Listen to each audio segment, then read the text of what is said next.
ప్రేమ. Episode 128 స్పర్శ తెలుస్తుంది. పవిత్ర విజయ్ వైపు సీరియస్ గా చూస్తూ, మిస్టర్ విజయ్, నేనొకటి చెప్తాను. నువ్వు ఈ బోన్ స్ట్రెంథనింగ్ మెడిసిన్ తీసుకుంటున్న విషయం ఎవరికీ చెప్పనని నాకు మాట ఇస్తావా అని అతని కళ్లలోకి చూస్తూ అడిగింది. విజయ్ తన వైపుకి కన్ఫ్యూజ్డ్ గా చూడ్డం చూసి, నీకు మా తాతయ్య గురించి తెలుసు కదా, మళ్ళీ ఈ విషయం వేరే వారి వల్ల తాతయ్య చెవిలో పడితే అని పవిత్ర పూర్తి చేయకముందే, నేను అర్థం చేసుకోగలను, ఇట్స్ ఫైన్, నేనెవరికీ చెప్పను అని పవిత్రకి ప్రామిస్ చేశాడు విజయ్. అతని మెడిసిన్ మారినట్టు ఎవ్వరికీ చెప్పొద్దని విజయ్ను అడ్వైస్ చేయడం పవిత్ర ప్లాన్ లో ఒక భాగం. పవిత్ర తన ప్లాన్స్ ను ఎవరికీ తెలియకుండా చాలా జాగ్రత్త పడుతూ మెల్లమెల్లగా ఒక్కో అడుగు తీసుకుంటుంది. ఎలాగో ప్రొఫెసర్ నరేంద్రను సక్సెస్ఫుల్ గా బయటపెట్టి అతని ప్లాన్ ప్రకారమే అంతా జరుగుతుందని సూర్య ఇప్పుడు రిలాక్స్డ్ గా ఉన్నాడు. సూర్య చెప్పినట్టే నరేంద్ర మెడిసిన్ ను మార్చి తప్పుడు మెడిసిన్ ను విజయ్ కి ఇప్పించానని సంతోషపడుతున్నాడు.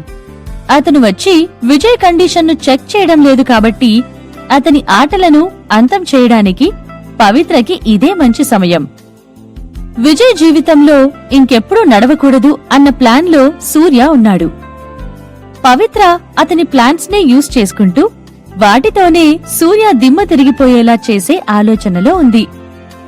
పవిత్ర కావాలనే సూర్య గురించి విజయ్ ముందు మాట్లాడాలని నిర్ణయించుకుని, మిస్టర్ విజయ్, నేనీరోజు ప్రొఫెసర్ నరేంద్ర దగ్గరికి మెడిసిన్ కోసం వెళ్ళినప్పుడు ఎవరిని కలిశానో తెలుసా అంటూ సస్పీషియస్ గా చెప్పింది.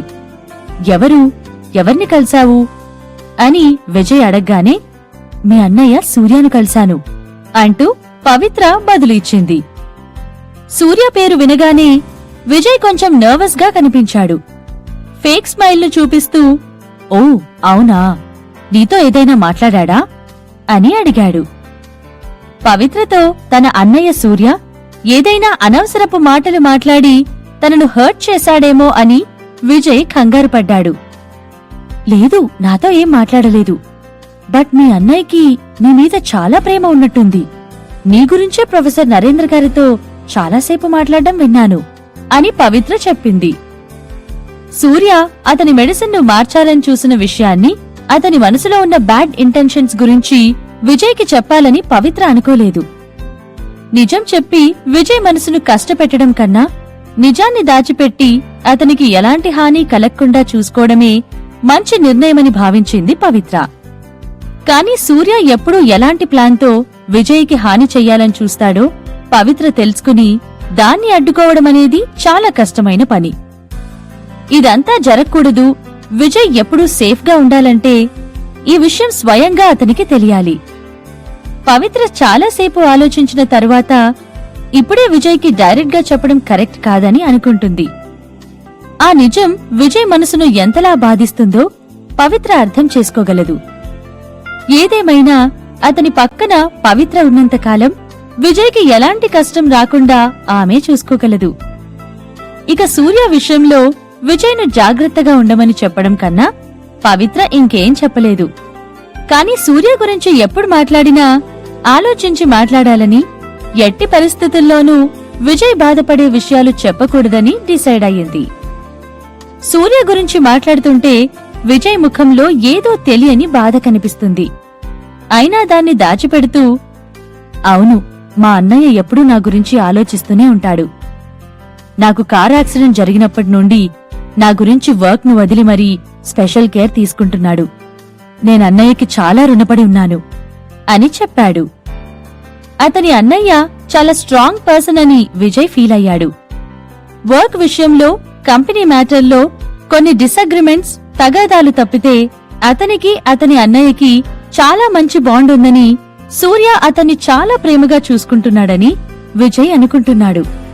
కాని అసలు విషయం తెలిస్తే విజయ్ ఏమైపోతాడో అని పవిత్ర మనసులో బాధపడుతూ, నీ అన్నయ్య మాత్రమే కాదు, నువ్వు కూడా అతనితో చాలా ప్రేమగా ఉంటావు. మీ అన్నయ్యను నువ్వు చాలా హైగా ట్రీట్ చేస్తావు అని పవిత్ర చెప్పింది.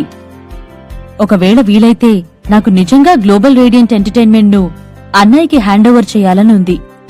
కాని దానికి తాతయ్య ఒప్పుకోవాలి. అన్నయ్యకి కంపెనీను రన్ చేసే పొటెన్షియల్ ఉందని నాకు బలంగా నమ్మకముంది అంటూ విజయ్ మెల్లగా చెప్పాడు. ఏదో ఒక మూలన మిస్సింగ్ ఫీలింగ్ కనిపిస్తున్న విజయ్ కళ్లల్లోకి సూటిగా చూస్తూ, నిజంగా అది జరగడమే మీకు ఇష్టమా అని పవిత్ర అడిగింది. అవును, నిజం చెప్పాలంటే నాకు ఏ రోజు కూడా ఫ్యామిలీ బిజినెస్ లో ఎంటర్ అవ్వాలన్న ఆలోచన లేదు. గ్లోబల్ రేడియంట్ ఎంటర్టైన్మెంట్ ను నేను బాగా హ్యాండిల్ చేయగలనని తాతయ్య చాలా ఎక్స్పెక్టేషన్స్ పెట్టుకున్నాడు. అందుకే ఆయన మాటలు కాదనలేక సీఈఓ చైర్లో కూర్చున్నాను. కాని నా మనసు లోతుల్లో మాత్రం ఎప్పటి నుండో ఒక ఫీలింగ్ అలాగే ఉండిపోయింది. ఒకవేళ ఈ స్థానం అన్నయ్యకి దక్కి ఉంటే మా ఇద్దరి మధ్య బంధం ఇంకా స్ట్రాంగ్ గా ఉండేదేమో అని. ఇప్పటికీ అప్పుడప్పుడు అనిపిస్తుంది, అది అన్నయ్య కూర్చోవాల్సిన చైర్ కదా అని. ఒకవేళ నిజంగా తాతయ్య ఒప్పుకుంటే ఖచ్చితంగా కంపెనీను అన్నయ్యకి ఇవ్వాలన్నదే నా ఆశ అంటూ కొంచెం ఎమోషనల్ గా చెప్పాడు విజయ్. విజయ్ అతని ఫ్యామిలీ బిజినెస్ లో అడుగు పెట్టకపోయినా, ఫ్యామిలీ బ్యాక్గ్రౌండ్ ఇంత రిచ్ గా లేకపోయినా అతనికి మంచి టాలెంట్ ఉంది, బ్రైట్ కెరియర్ ఉంది. ఎలాంటి పరిస్థితుల్లోనైనా షైన్ అయ్యే గొప్ప పర్సనాలిటీ ఉంది. అయినా మూవీ కింగ్ అనే ఐడెంటిటీతో పాటు ఇంకో గొప్ప ఐడెంటిటీను విజయ్ మోస్తున్న విషయం ఎవ్వరికీ తెలియదు. ఈ క్షణంలో విజయ్కి దేనికీ కొరవలేదు. అతని మనసుకు నచ్చిన మనుషులతో రోజూ ఇలాగే సంతోషంగా గడపగలిగితే విజయ్కి అదే చాలు. అతని మాటలను విన్న తరువాత పవిత్ర ఎందుకో చాలా బాధపడింది. విజయ్ సూర్యను చాలా గొప్పగా చూస్తున్నాడు.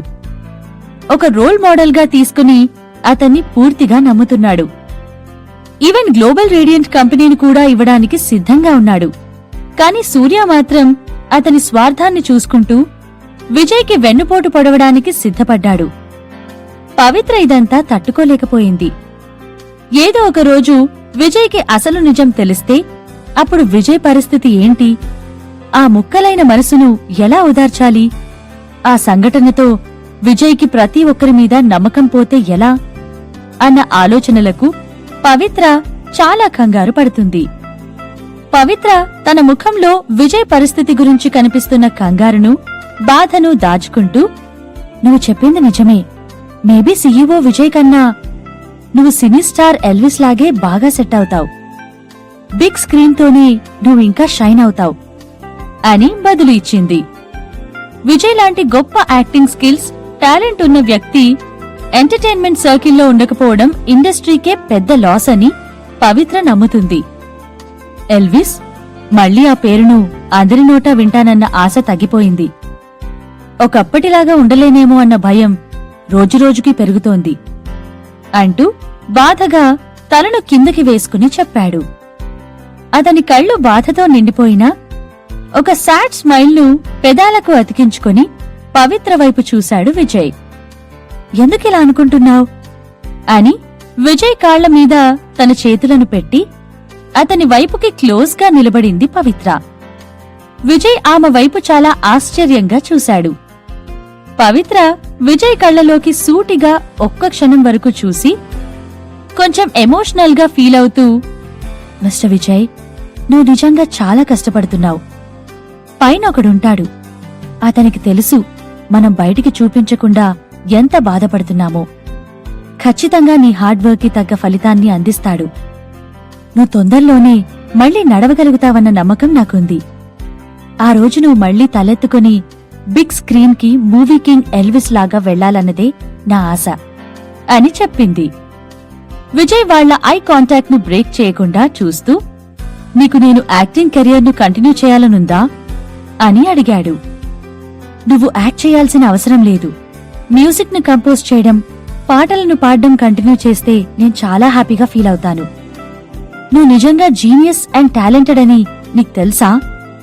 నీ పాటలతో నువ్వు ఎప్పటికీ అందరి మనసుల్లో నిలిచిపోతావన్న విషయాన్ని మర్చిపోవద్దు. నువ్వు ఎక్కడికి వెళ్ళినా, ఎలా ఉన్నా వజ్రంలా ఎప్పుడూ మెరుస్తూనే ఉంటావు. ఏదో ఒకరోజు నువ్వు బిగ్ స్క్రీన్ మీద మ్యూజిక్ అవార్డ్ షోకి నడుస్తూ వెళ్లి నీ టాలెంట్ కి తగిన గ్లోరీని అందుకోవడం ఈ ప్రపంచం మొత్తం చూడాలన్నదే నా కోరిక అని పవిత్ర షైన్ అవుతున్న తన కళ్లతో విజయ్ ఫ్యూచర్ను అందంగా ఊహించుకుంటూ చెప్పింది. ఇవి పవిత్ర మనసులో నుండి సిన్సియర్గా వచ్చిన మాటలు. తనకు నిజంగా విజయ్ స్టైలిష్ గా నడుచుకుంటూ వెళ్లి అవార్డు తీసుకోవడం చూడాలని ఉంది. ఆ ఊహే పవిత్ర ముఖంలో చిరునవ్వును తెచ్చింది. విజయ్ అనే పేరుతో ఎన్నో గొప్ప సాంగ్స్ ను కంపోజ్ చేసిన టాలెంటెడ్ మ్యూజిషియన్ ను చూడాలని ప్రపంచం ఎప్పటినుంచో ఎదురుచూస్తోంది. కాని మ్యూజిక్ అవార్డ్ షోస్ జరిగిన ప్రతిసారీ విజయ్ స్థానంలో అవార్డు తీసుకోవడానికి ఎవరో ఒక రిప్రజెంటేటివ్ వస్తూ ఉండేవాడు. విజయ్ మాత్రం ఎప్పుడూ పబ్లిక్ లోకి రాలేదు. ఏదో ఒక రోజు విజయ్ చేతిలో చేయి వేసి అడుగు వెనకే అడుగు వేస్తూ అతనితో పాటు అవార్డ్ ఫంక్షన్ కి వెళ్లి అవార్డు తీసుకునే అవకాశం రావాలని పవిత్ర కోరుకుంది. విజయ్ ఒక్కసారిగా సర్ప్రైజ్ తో స్టన్ అయ్యాడు. పవిత్ర మనసు విప్పి మాట్లాడిన మాటలకు మాత్రమే కాదు, ఆమె యాక్షన్స్ కి కూడా. అతని కాళ్ల మీద ఉన్న స్మాల్ ఫేర్ హ్యాండ్స్ ను నమ్మలేనట్టుగా చూశాడు. పవిత్ర అతని కాళ్లను సడన్ గా ముట్టుకున్నప్పుడు ఆమె చేతి స్పర్శలోని వార్మ్ ఫీలింగ్ ను విజయ్ ఫీల్ అయ్యాడు. అవును, అతనికి స్పర్శ తెలుస్తుంది. పవిత్ర మెల్లగా తన చేతులను విజయ్ కాళ్ల మీద నుండి తీసి దూరంగా జరిగింది. కాని విజయ్ వెంటనే ఆమె చేతిని పట్టుకొని, మధుశ్రీ, నన్ను మళ్ళీ ఒకసారి టచ్ చెయ్యి అంటూ మెరుస్తున్న తన కళ్లను చూస్తూ అడిగాడు. విజయ్ సడన్ మాటలకు పవిత్ర షాక్ అయింది. తనకు ఎలా రెస్పాండ్ అవ్వాలో అర్థం కాలేదు. అసలు విజయ్ మనసులో ఏం జరుగుతుంది, ఇలా ఎందుకు అడుగుతున్నాడు అంటూ పవిత్ర ఆశ్చర్యపోయింది. ఆమె కన్ఫ్యూజ్డ్ గా ఉండడం గమనించిన విజయ్ ఇమ్మీడియట్ గా వివరించాడు. ఐ మీన్, నువ్వు ఇంతకు ముందు నన్ను ముట్టుకున్నప్పుడు నా కాళ్లకు కొంచెం స్పర్శ తెలిసినట్టు అనిపించింది, అందుకే అడిగాను అని చెప్పాడు. ఏంటి, నిజమా అంటూ పవిత్ర ఆశ్చర్యంతో ఆనందపడింది. స్పర్శ తెలుస్తుందంటే విజయ్ లేచి నడిచే రోజు తొందరలోనే ఉంది అన్న ఆలోచనకే పవిత్ర ముఖం హ్యాపీనెస్ తో నిండిపోయింది.